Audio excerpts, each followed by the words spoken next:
Hi.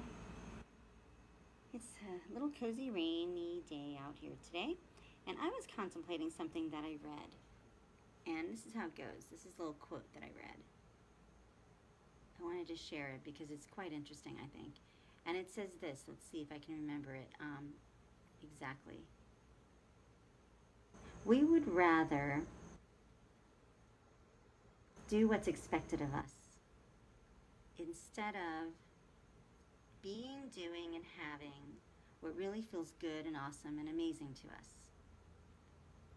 And I find that pretty accurate, to be honest. Um, Not for everyone, but for many.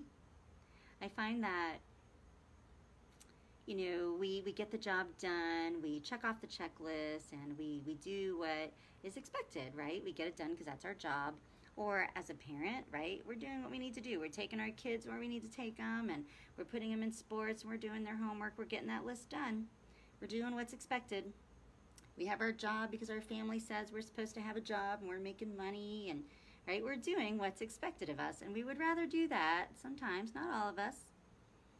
But instead of really listening to that passion inside, instead of really giving our heart what feels good to us, I don't know, I find that pretty accurate. And where does that begin? What about our kids?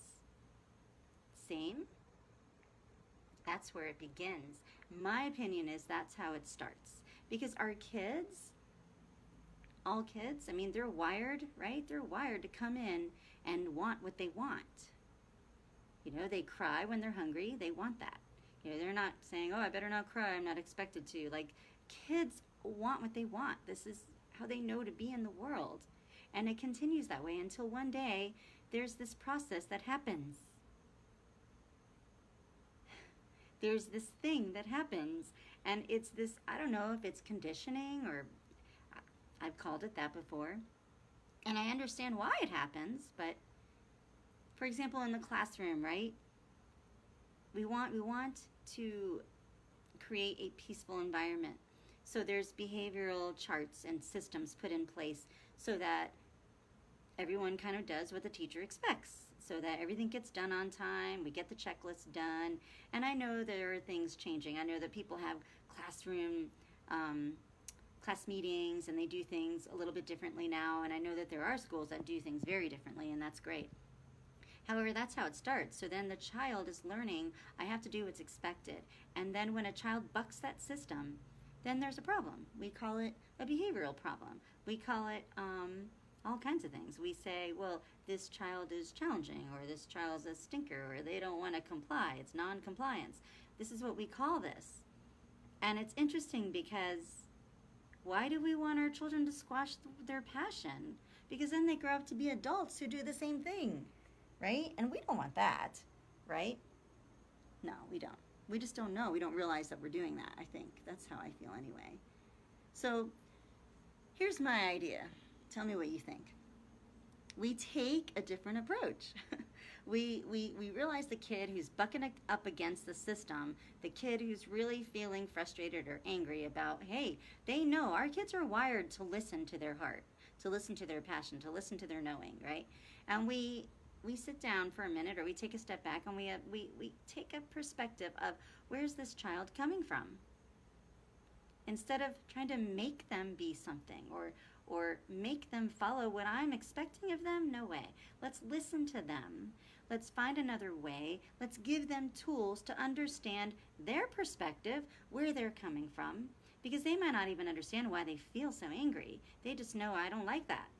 I don't want to do that. That doesn't feel good.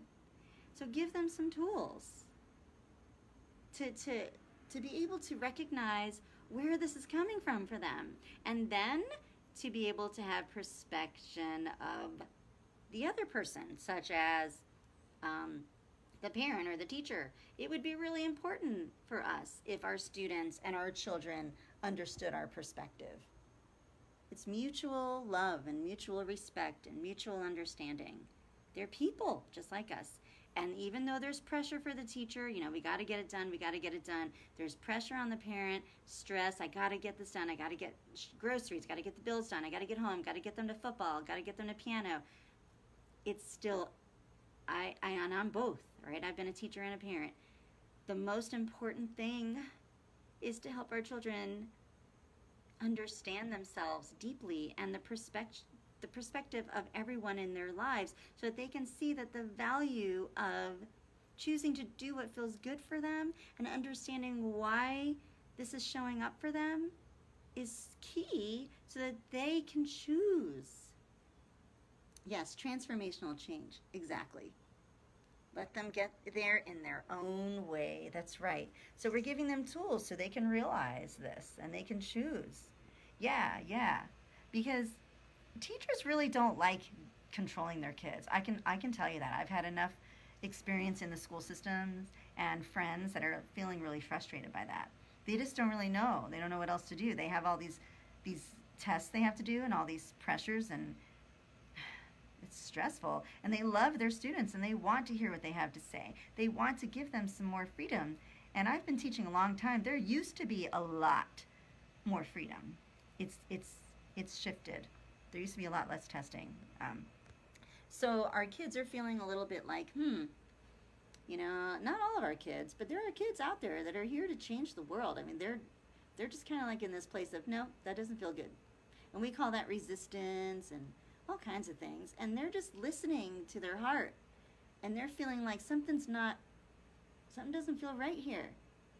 And so, when we give them the opportunity, and when we allow them the space to feel inside, to listen to their inner voice, even if it's an active way of doing that, it doesn't matter, a mindful practice of some kind, where they're able to really recognize, hey, I don't like this because. Then they understand their perspective and the way they come into this world, right? They understand their life and why this is happening. Then we can share, well, this is the teacher's perspective and why. Maybe teachers can take some mindful moments, right? And then we can come together and find a way to meet each other in the middle. Because really, what do we really want? We want our children to learn. We want them to grow up feeling confident and happy and joyful. We want them to be able to experience life the way that's best for them. Well, so do teachers. Teachers feel exactly the same way.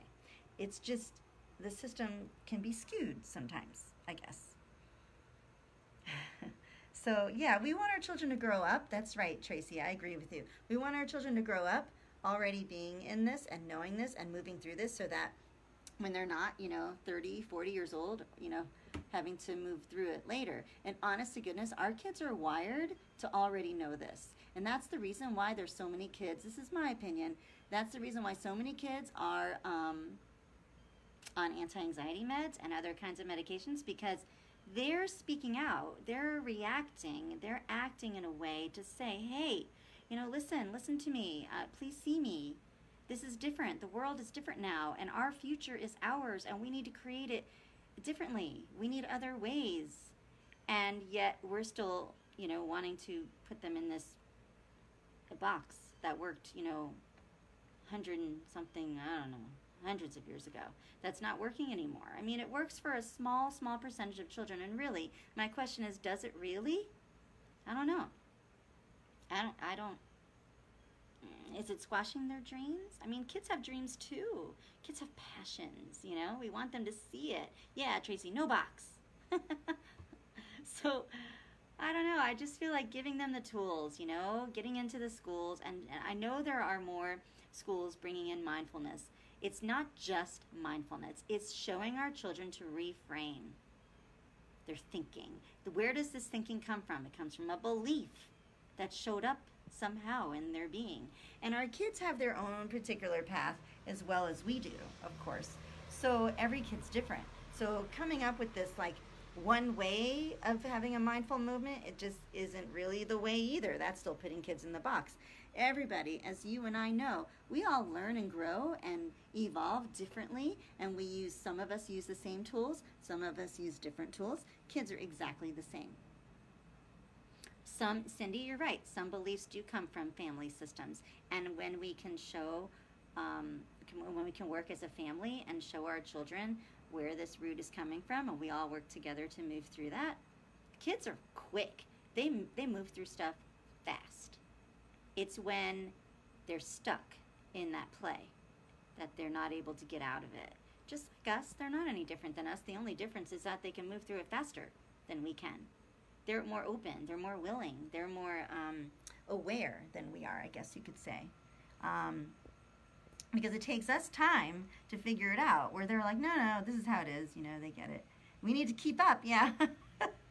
Yeah, our kids are on it, totally. I completely agree. Our kids are way out there. They totally get it. A lot of it, I don't want to say that there's no blame here. I don't want to make it sound like that. The school system isn't to blame. Parents aren't to blame. It's just what is now. And our kids are really aware and open and imaginative, and they know what they want. They know, I guess I kind of knew when I was little. I knew what I wanted too, but I didn't really understand it like kids have the opportunity to understand it now. They know, they understand it. It's available to them, Okay, Cindy says they don't have the level of resistance. Some kids do, but some don't. Some do. That's why I'm saying every situation is so different. Yeah. So they need to row their own boat. Yes, they need to row their own boat. I agree. And there are all kinds of ways to guide them to get there. Just so that once they realize that, then they're on their way. And we can do nothing, and we can see, I've seen kids in so much pain and anxiety and frustration and anger. I'd rather not do nothing.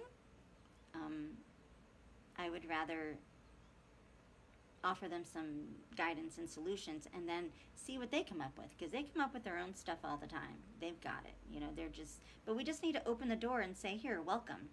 I want you to open your heart and feel your passion, and I want to hear it. I want to share this with you. I want to share you my passion. Let's see how we can kind of, mold this together to understand that in the classroom, these are the things we need to do, and how can we get there together, where I'm not kind of forcing you to idea. Oh boy, we blame ourselves, this is Tracy. Oh boy, we blame ourselves, but only because we did not get it. Single parents here. So from my perspective, I totally agree, Tracy. We didn't get it. I think we got it at some point, in some way, and then we learned as we got older, and now we're sharing with our kids, and we do blame ourselves as parents. And as a teacher, I blamed myself too. I did. I would say I'm not proud. I would say things like, as a parent too, I'm not proud of how I handled that. And then I would be talking to a friend of mine, and my friend would say, hold on, you did what you knew in that moment. You did the best that you could. And I'm thinking, wait, that's what I tell my kids. That's what I tell the kids I work with. That's what I tell my daughter.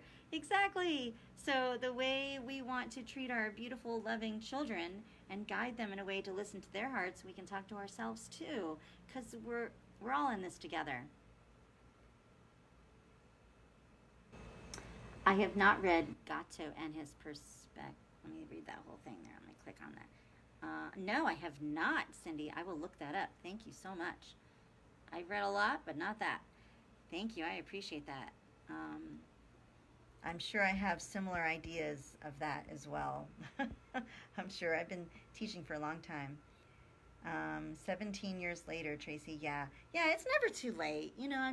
Everything happens for the right reasons, in the right time, and in the right moment. I'm just sharing my passion. I'm just sharing my experience. And when I'm working with clients now, it's interesting because they really do. It's this big time aha clarity. And when I was in the classroom, it was the same for the kids. This big time aha. Oh, she is not going to make me do something. She's going to talk me through it, and then we're going to agree on something. Yeah, moms, forgive yourself. Yep. Because you're not doing anything horrible. You're just being moms, and it's challenging. Dads too. Simon Kelly, he's a father of 5. Yes, we're busy growing and moving about too, and it is challenging for us parents. Absolutely, whether we're single parents or not. I'm totally right there with you. Yeah. So I'm so grateful for all of you being here. This is so much fun. Oh, wow. Let me see, Cindy. Let me see what you've got here. At every award acceptance speech, he exposed the deep problems with public education. Thankfully, there are people like you. Oh, thank you. You know, I'm not in the system teaching at the moment. I am working with clients privately, and I have a program that is a training program, I guess you can say, for teachers on creating a mindful classroom. But it's really about supporting the teachers to create their own way of creating their mindful classroom. I have strategies and ideas that I've used, but it's just to get them kind of thinking and feeling about their own way and how they can. Yeah, it's really fun, Cindy. I'm really excited about it, and I just want teachers to realize that they don't need, because when I was teaching, it was always like, we have to do it this way, and here's the behavioral system, do it that way, even if we had training. And I remember having a principal one time. She was amazing. She was fabulous, and she would say, well, take this training and make it your own. And I was like, yeah, because that's the way. And so that's my take on it, that I have this training, but my training is about having the teachers making it their own, because teachers love what they do and they love their children, so I just want to support them. They are limited by their administrators. They are. They are, yeah. I've never really had seriously limiting